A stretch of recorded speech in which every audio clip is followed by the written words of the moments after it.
We always have to have these in the beginning. Yeah, this is our first time recording in a while. Yeah. We plan on doing more of these. Yeah. You just have to do it. Like, I'm always waiting to have gotten a makeover or something. Yeah. And let's be honest, I don't even put makeup on, so it's like, well, wait forever. Yeah, and you're beautiful, always. So. Thanks, man. Plus, I got my vampire facial, so my skin should look pretty good. What are we going to talk about? All right, guys. Well, welcome to this video. In this video, we're going to talk about something that we get asked all the time, which is it okay if my kid eats a lot of meat? Or is it safe for my kid to eat meat? Or is it okay that my kid doesn't eat vegetables? That's a big one. I see this posted in a lot of keto groups of like a huge concern about my kid's not eating his vegetables. About the vegetables. And I'm like, dude, cool. I really like what you said earlier today when you talked about see what happens. You know, our kids go periods, days, sometimes several days of without eating any veggies or any plants. Yeah.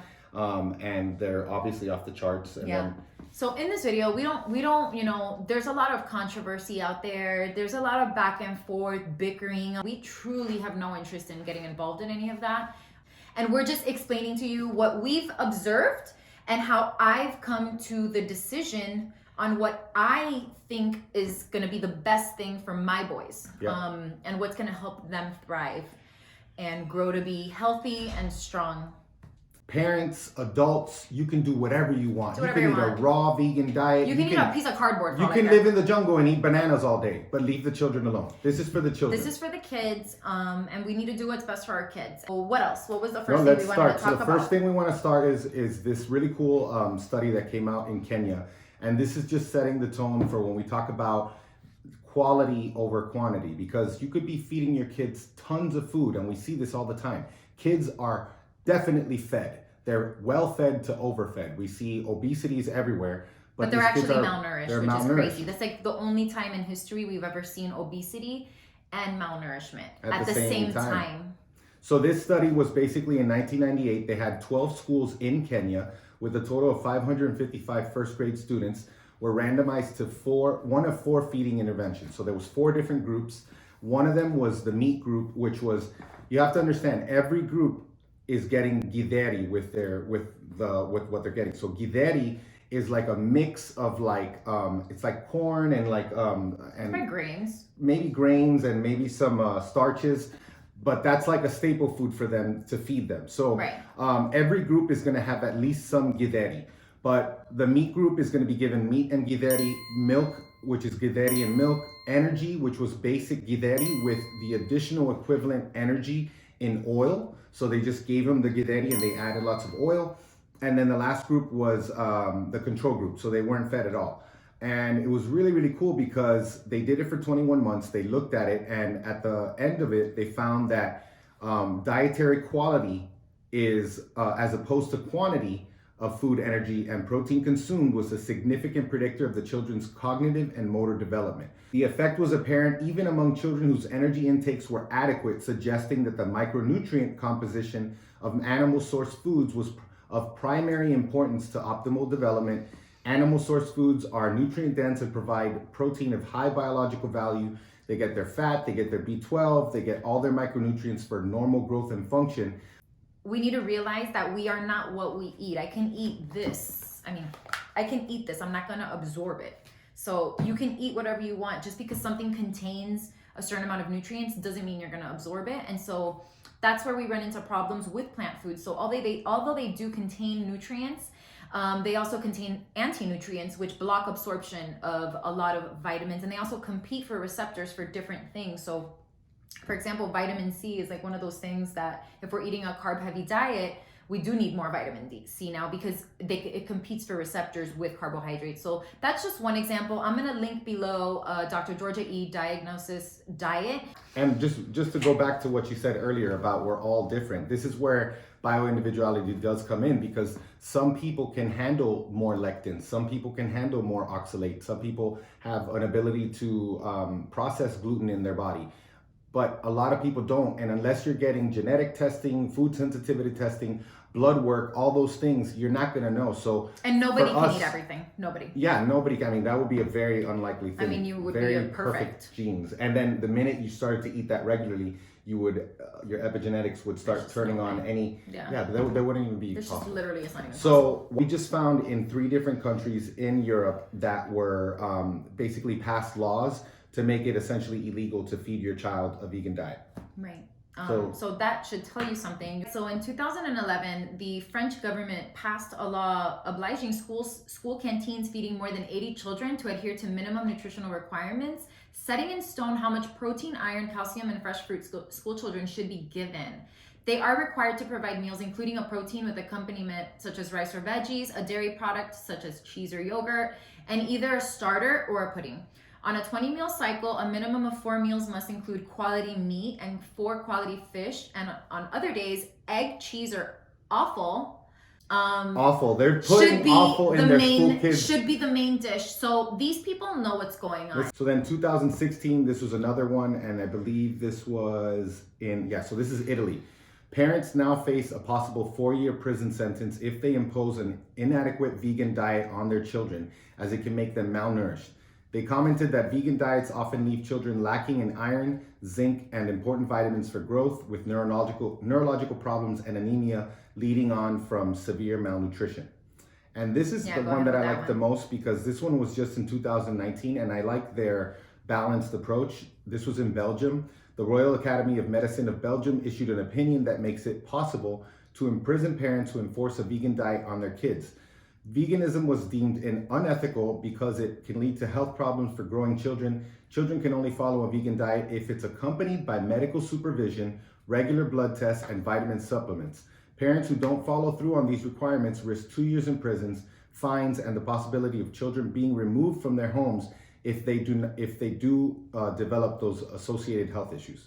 What are some of the examples of people suffering neurological issues who have been vegan their whole lives? I have a perfect example, and it's unfortunate because I really do love her artistry. Yeah, we listen to her music all the time. I listen to her music all the time, but Billie Eilish, she's very popular. You might know who she is, but she and I'm pretty sure her brother, Phineas, they were raised vegetarian, and Billie Eilish herself has come out talking about all of her health issues, including Tourette's syndrome, which is, that's pretty dramatic. And it's a neurological issue. She also is very outspoken about her depression, her anxiety, and all her mental health issues.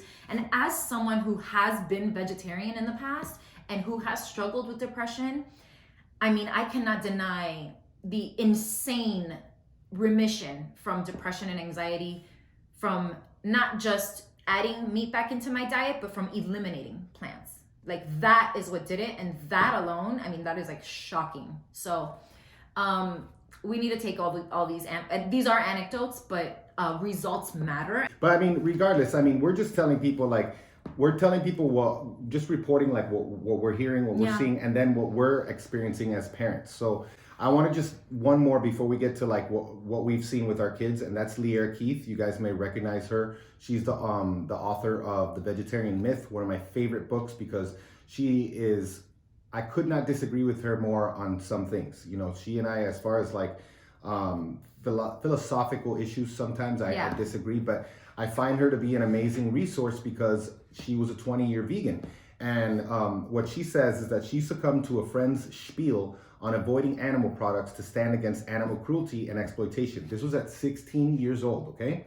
One of the many health complications she's experienced, and this one is pretty much permanent, is a degenerative disc disease on 4 levels of her spine. Here's the thing, like, a lot of the, people that are outspoken in the vegan community, they say how you can get all your protein from plants, and while that might be true, you have to eat. I couldn't eat that much broccoli or beans, and I don't see, just because you served your kid broccoli, it doesn't mean they ate it. For the most part, I would argue that most American children are plant-based already. Yes. Yeah. Not on purpose. I call it accidental veganism. Absolutely. So the reason that I say this is, again, just because you served your child chicken or beef doesn't mean they ate it. And so the reason that I say that they're plant-based is because they are. So they're eating goldfish, they're eating crackers, they're eating mac and cheese, they're eating pizzas. That's plant-based, isn't it? Yeah. So I mean, well, the pizza, I mean, there's dairy. Maybe not the cheese, but for the most part, I mean, they are plant-based. Yeah. Because they're eating all grains all the time. And so we're already seeing what happens with when you do that. Because look at the ADHD, statistics. ADD, food sensitivity. Just go to our episode 1. Episode 1 of Fat Fueled Family podcast. We talk about all the rates problems. and all why the we're stats. doing this in the first place. Yeah, and that's why we're so passionate about this. So before we get into the kids, the only way to get your kids, aka human beings, just smaller, to eat meat is to make space for proper nutrition by eliminating all the noise, all the sugar. So processed sugars or just adding sugar to stuff for no reason. Vegetable oils, grains, and other kid food can turn your children into accidental vegans, like she talked about. So I think, it's so funny. Her parents, we think we offer them meat, and like we serve them the meat and we check that box. You're like, my child got 5 ounces of meat, no, 6 ounces of meat. When they turn in that plate to you to wash and you got a few ounces left, you know that they're an accidental vegan. Yeah. So when we made animal protein the cornerstone of our children's diets, that's when we saw the magic happen. So start with animal-based food. So within 3 months, we saw that they both grew over an inch. Both of them gained 5 pounds. It was crazy. Immediately. Like that. Within weeks. And we could confidently describe that as lean mass. And they're children. And they are children. So it's for them. For my 3 or 4-year-old at the time to gain 5 pounds. I mean, that's like solid. A serious percentage of his body weight. And you gotta see them. They're solid. They're so solid. Desmond actually tested his body fat. He tested his body fat for fun after like a month or two. And he came out at 12%. And he's been a big meat eater since 6 months. This explains why he's been in the 95th to the 98th percentile for height always, and in like the 75th percentile for weight, because like we talked about. No, he's also heavy. He's always been in the. Well, no, but remember when he stretched out? When he stretched out, because kids at 8. Now at 8 they're obese. Yeah. My son is what, 80 pounds, right around 78 to 80 pounds. But he's also extremely tall. Extremely tall, but a kid at 8 years old, I mean. Think about it. How many kids are much heavier than 80 pounds at 8 years old? I mean, that's so you think about like he's in the top 25% for his weight, but he's in the top like 2 or 3% for his height. So let's talk about what remember not all protein is the same, not all food is the same, quality matters. So let's talk about Dean and Desmond. I'll let you go over that. So for Dean, we saw really a much more chill, like less excitatory, less ups and downs, better eye contact for him. He had eczema that literally went away forever. Like it's never come back. Yeah. With Desmond is my, more of my attention. He has more attention issues like mom. So he was much better focused. Again, mood stability, just like us. Improvements on his skin. He had a gnarly rash that got infected and it wouldn't go away. And when we introduced liver, we know it's very high in vitamin A. Crushed it like within bioavailable 3 or 4 vitamin days. A, by the way, not carrots.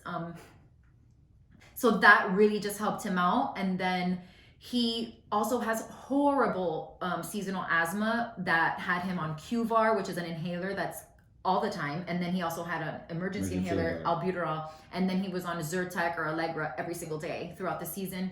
That hasn't happened. Crippling nosebleeds. We still do get the nosebleeds and we still can flare up with our asthma, but it's because we're eating more sugar than usual. They're more paleo, and we do, they are children, so we want to give them the autonomy. And we also want to give them, we want them to try all these awesome foods so that when they grow up, they'll be like, oh, I used to love eating that when I was a kid, things like that. So we want them to just like everything else, we want them to experience the world and then come to their own conclusions. But we are kind of curating those choices. Yeah. So you spoke about the fact that they resensitize their palates. Happens to us too as adults. I thought I would never in my entire life not be able to have something sweet. And I've been able to do that just fine with a meat-based diet. And my children, I've noticed the same. I had a terrible sweet tooth, man. They wouldn't touch. Yeah, Danny was that guy with the Publix cookies. Desserts every day. Every single day. Dessert every day. Yeah, dessert every single day. And yeah, my boys, they wouldn't really touch a dark chocolate, but you just keep offering. And just a really quick tidbit of advice here, I would not do the sweeteners. I would just say no. Stay with Don't even real make food. it a choice, because stay with real food. Not that it's like so crazy harmful or any of that. I don't want anyone going crazy, but it's about, you're never going to give up that sugar addiction or the pickiness if you are giving them these hyper palatable keto treats. It's better to have, when we switch from that to, let's say, a tablespoon of honey or a banana, the boys were way less sugar craving. And by the way, when we talk about a tablespoon of honey, we're talking about in the whole recipe. In a whole recipe. So you if let's say it was a pie for 12 slices, you're talking about 1.2 or something like that grams of sugar per serving. So they remember, they begin to they taste fake flavors now. They find them repugnant, and they're both developing their own. Not really Dean yet, but Desmond is starting to develop. Dino still kill a donut if it's in front of him. Yeah, sure. And Desmond also, he's older, and so he's starting to develop his own non-negotiables. Yeah. Like he's can't do the cake. Yeah, frosting. No more cake, no more frosting. And the cool thing is that they try stuff. They're always trying stuff. They're always trying stuff. So I love that, man. My kids are not special. My kids are picky eaters like any other one. Yeah, so that's a kind of a pet peeve of mine. So just know that if you message me and you tell me your kid's picky, right away I'm kind of rolling my eyes at you in a loving way. Because in the most loving way, I'm rolling my eyeballs at you. Because it's a physical addiction, and the way it works in our brain, it's just addictive. So anybody eating sugar is a sugar addict. I'm a sugar addict when I'm eating sugar. So I think we covered everything. I think we kind of covered it. So let us give know. Give your kids meat. Give your kids dairy unless they can't handle it. And if you do give them dairy, give them grass-fed. Give them grass-fed dairy. Yeah. And don't freak out. Honestly, guys, like raw as possible. The vegetable thing is for fun here. Like I like that they try stuff, and I don't have anything personally against.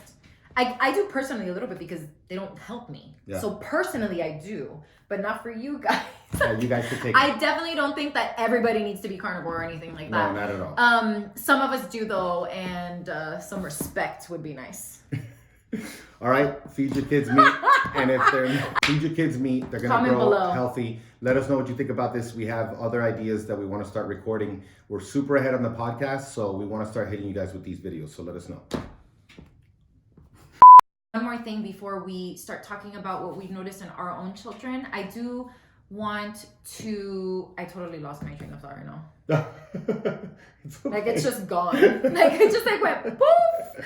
I'm gonna remember it though. I'm gonna remember it. What were we talking about? We were talking about, all the different... This is not getting off. This is staying. Yes, no, it's not. No, I don't want to take it off. Please, I love it. Come on. It's not because now I can't remember. And just lastly, I just want you guys to realize that here I go. Both of these are gonna go in the intro, okay? Both of them. I want you to realize that. Realize that. Case closed. I'm so